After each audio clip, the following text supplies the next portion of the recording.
Well, we made it to Tombstone. We're just passing by on our way to our overnight stay for a couple of days. Thought we'd drop in and check the old town out again. Nothing much has changed. It does look like they're improving the town, improving the road going through it, painting things, freshening things up, which is nice to see. But still, once you've been here once, you really don't have to come back. But since it was on the way, we dropped in, walked around town, and then headed on to our next destination. But I will say this about Tombstone. If you're interested in the history of Tombstone, the best place that's not over commercialized, shall I say, in town is the Birdcage Theater. Go in, talk to the bartender there, and pay to go into the building and see the stage and the downstairs where the girls of pleasure had their rooms and gambling down below was. It's got so much history in that one building that probably makes it worthwhile going to Tombstone. The gunfight and all that stuff, if you've watched all the TV shows and the stuff in the Hollywood stuntmen, it ain't nothing new. You're wasting your money. That's my opinion.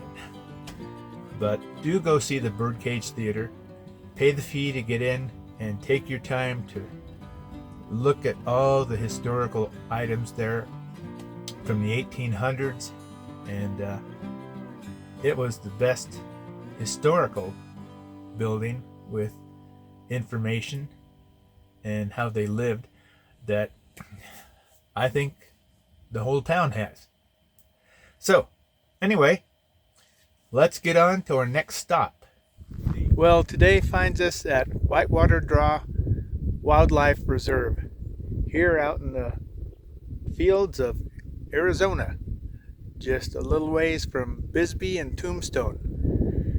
The area here used to be a huge barn. It had two large barn owls nesting in it. But the past 2 years, you can tell it's been destroyed, tearing down. You can see some of the logs over here, and it's gone. I'm guessing just to make the area more natural, kind of get rid of the old pioneer stuff. Wind's blowing. Man, I don't know what that stink is in the air, but it's nasty, whatever that smell is. But we're going to go down here. The cranes are gone, but I do believe there's, I think I was told, snow geese down here. So we're going to go down, walk in the trail, and check the snow geese out. Let's go.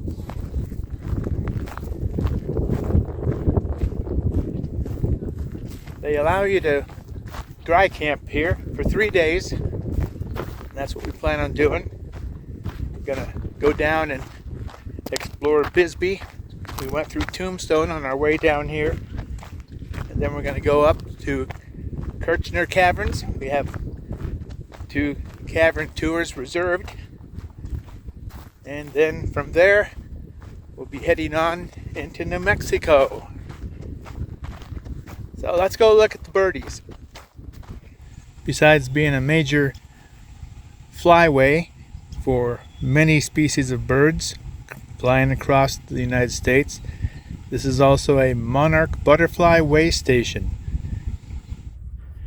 This is a small flock of snow geese out here in the reserve, just taking it easy. And of course, Sarah's got her eyes on them. Well, like everywhere down here in the Southwest, this place is pretty dry compared to what it was about 2 years ago, last time I was down here. This was full of water. It was a huge, flat, shallow marsh. Now, it's like almost dried up. you walk on this dike that's built up, and they have viewing stations that you can go out to, out over where the water would be if we had enough water down here. But yeah, this is amazing. The Southwest is drying up. I don't know what the wildlife's going to do, but the big cities down here are sucking it dry. They're sucking every drop of water they can get out of the land and give nothing back.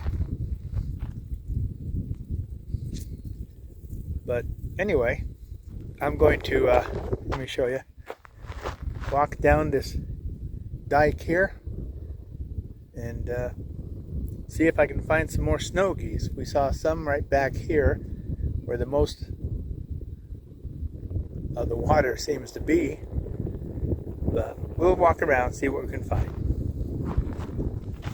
That was sad when I went to Virginia City earlier in my trip to see some of the most significant buildings shut down because, well, people are losing interest in our history.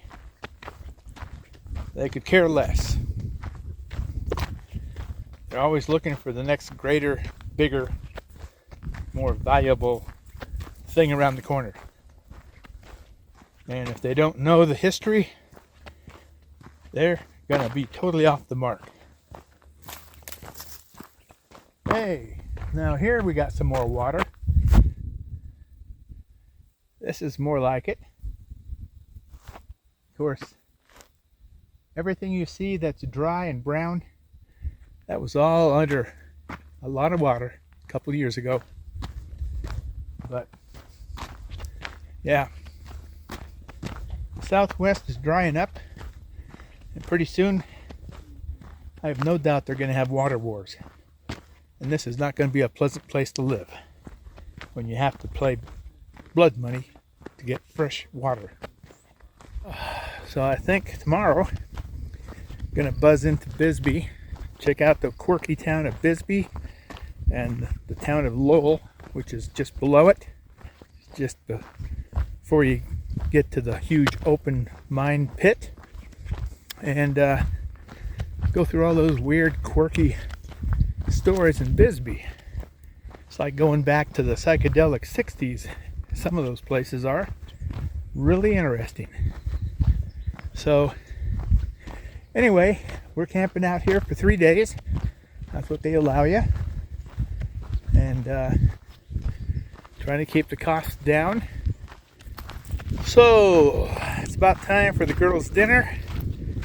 So I'm going to head on back to the old homestead here on wheels. Dish up the girls' grub. And then spend a nice afternoon playing with them. One good thing about having dogs traveling with you, they are a great deterrent for any critters. They'll sniff them out, and they'll of course do their own business around the RV, which tells the other critters that, hey, if you want to get your ass beat, just hang around here. Oh, there's that smell again up here. It's worse than the old rotten egg smell. It's pungent. Horrible, horrible.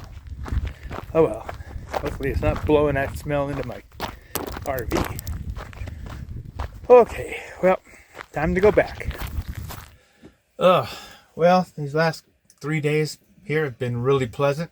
Gave us time to kind of clean house and reorganize and rest up. The girls have been loving it. That smell we smelled turned out to be a skunk. I don't know if something out there in the sagebrush was attacking it. Maybe a coyote. We've heard a couple packs of coyotes roaming around here from all around us. Dogs haven't got excited about them, so apparently they haven't got close enough to us to be a problem. But yeah, we'd go down there, try to get pictures of the darn snow geese flying, and they wouldn't do a darn thing Until, of course, we left, walked down the dike behind all the trees where you couldn't get a good shot of them. And that happened to us a couple of times. And it's almost like you got to go down there, sit in the chair, and just wait for hours until they're ready to all get up at once and fly from one end of the area to the other end. And other than that, they're just happy sitting around paddling in the water. Anyway, we're going to rest up tonight, enjoy another really beautiful sunset here, and get ready to head on out, go to our next destination. So as the girls and I always say, we wish you happy trails and woof woof.